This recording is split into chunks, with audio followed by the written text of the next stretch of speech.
I am 96 years old. I have got a piece of metal on my shelf that my granddaughter once asked me about. She was maybe 7. She picked it up and said, "Grandpa, what is this old thing?" I told her it was a part from a machine. She put it back and forgot about it. It is a tail fin from an 81mm mortar shell, 6 little stamped fins around a hollow tube, about the size of my hand. I pulled it out of the dirt on Okinawa in April of 1945, the morning after I threw live mortar rounds at Japanese soldiers with my bare hands. But that is not why I kept it. I kept it because the mortar was the weapon that killed more American infantrymen than every rifle, pistol, machine gun, and sniper in the entire war combined. The numbers are not debatable. U.S. Army casualty data showed that mortar and artillery fire caused between 64 and 69% of all American combat deaths in the European theater. Everything that fires a bullet, all of it, accounted for 14 to 23%. The most primitive weapon on the battlefield killed more men than everything else put together, and nobody talks about it. Not then, not now. So let me tell you exactly what happened. I grew up in a world where the rules were simple. You hear a shot, you get down. You see the enemy, you find cover. A wall, a ditch, a foxhole. That was what they trained us to do. And against bullets, it worked. Against a rifle, you knew the direction. Against artillery, you could hear the shell coming, and you had a second to throw yourself flat. Against a mortar, you had nothing. See, a mortar does not fire like a gun. It does not come at you from the side. The shell goes nearly straight up, arcs through the sky, and comes down on top of you, vertically. And that changes everything. Because every piece of cover a soldier can find, a wall, a trench, a foxhole, only works against something coming from the side. A mortar round does not come from the side. It drops out of the sky like a stone into a bucket. Your foxhole, the place they trained you to go for safety, becomes a collection point for shrapnel. And there is no sound. That is the part people never understand. An artillery shell travels faster than the speed of sound. You hear the shriek and you have 1 second. A rifle bullet cracks past and you know the direction. But a mortar round moves slowly. It climbs and falls in near silence. There is no whistle, no warning. The first indication that a mortar round is about to land is the explosion itself. The weapon was not complicated. An English civilian engineer named Wilfred Stokes designed the first modern mortar in January of 1915. A smooth metal tube, a base plate, a bipod, a fixed firing pin at the bottom. You drop a finned shell into the muzzle, it slides down, hits the pin, and fires. No complicated breech, no rifling, no recoil mechanism. One man carries the tube, another carries the plate, a third carries the legs, ready to fire in under a minute. The Army rejected it twice. It took David Lloyd George himself, then Minister of Munitions, to force it into production. Between the wars, a French designer named Edgar Brandt refined the shell into a streamlined teardrop shape. Range and accuracy jumped. The Soviets copied it. The Americans bought it. The Japanese adapted it. By 1939, every major army on Earth was carrying direct descendants of that same English tube, firing a French shell. Not one of them fully understood what they had built. I understood it in the Hurtgen forest, autumn of 1944. The Hurtgen sat on the German-Belgian border. 50 square miles of dense fir trees, some 100 feet tall, packed so tightly you could barely walk between them. The Germans had been there for months. Every section of that forest was pre-registered, numbered, measured, mapped for their mortar and artillery crews. The moment we entered, the coordinates were called in. What a tree burst does is this. The round strikes a branch or a trunk 60 feet above your head and detonates in the canopy. The blast sends fragments and splintered timber straight down. A foxhole, which is open on top, catches all of it. Men who dug in died. Men who stayed above ground died. There was no correct answer. The 22nd Infantry Regiment attacked through that forest for 18 continuous days. They advanced 6,000 yards. They lost 2,678 men. That is 1 soldier for every 2 yards gained. 86% of the regiment's strength, gone. Company Baker went into one attack with 79 men. 54 did not come back. Ernest Hemingway was there. He called it Passchendaele with tree bursts.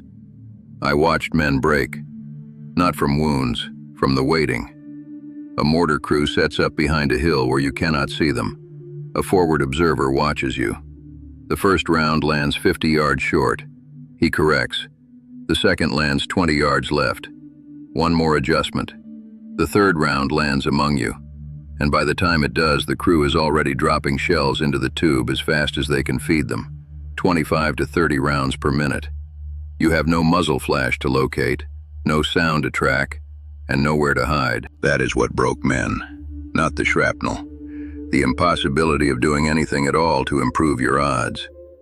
More than 504,000 American soldiers were lost to psychiatric collapse during the war. That was 50 divisions worth of men removed from the fight, not by wounds, but by the breaking of the mind. 40% of all medical discharges were psychiatric. A psychiatrist named John Appel studied the cases, and his conclusion was plain. Practically all men in rifle battalions who are not otherwise disabled ultimately become psychiatric casualties. It was not a question of courage, it was arithmetic. Enough days under mortar fire and every man reached a limit. In the Hurtgen, soldiers started shooting themselves. Left hand, left foot. The brighter ones used a sandbag to muffle the shot. The Army set up special wards, SIW, self-inflicted wound. When those men recovered, most were court-martialed. 6 months in the stockade, then sent back to the line. A veteran I knew from the fighting in France told me about the day he and several other men spotted chickens on a small farm near the front. They were hungry, starving really. They went down an open hillside to catch one. The Germans across the river saw them and started dropping mortar rounds. The men were running faster than the chickens. Not one bird was caught. He put it simply, give a good mortar man 3 rounds, and if you stand still, he can put it down your throat. 3 rounds. That was all it took. Not a battery of heavy guns, not an airstrike. 1 man, 1 tube, and 3 shells the size of a thermos flask. And no army reduced production. They all built more. The Soviets made 230,000 mortars in 1942 alone, more than every other major power combined that same year. A Soviet artillery division carried over 100 heavy 120mm mortars. The Japanese had the Type 89, only 10 pounds, fired out to 700 yards. A single Japanese rifle company carried as many as 12 of them, 4 times what an American unit had.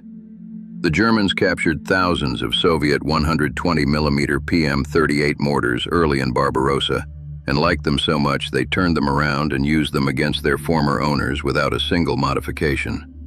Then Berlin ordered an exact copy, the Granatwerfer 42. They built 8,500 and manufactured 5.4 million rounds of ammunition for a weapon they had copied from their enemy.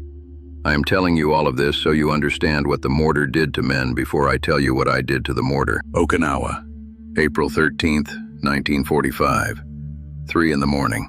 I was with the 381st Infantry, 96th Division. We held a saddle between 2 ridge lines on Kakazu Ridge. We had been attacking the Japanese positions for days without making progress. That night, they attacked back. A column of 75 Japanese soldiers came up the south slope in the dark. Grenades, knee mortars, satchel charges. They hit my flank. Every man in my squad was wounded. I ordered them into an old Okinawan tomb for cover. Then I stepped out. I was 5'7", 130 pounds. I had an M1 carbine with 1 magazine. I emptied the magazine into them at point-blank range. When it was empty, I looked down and saw an unexploded Japanese mortar round lying in the dirt. I picked it up and threw it back at them.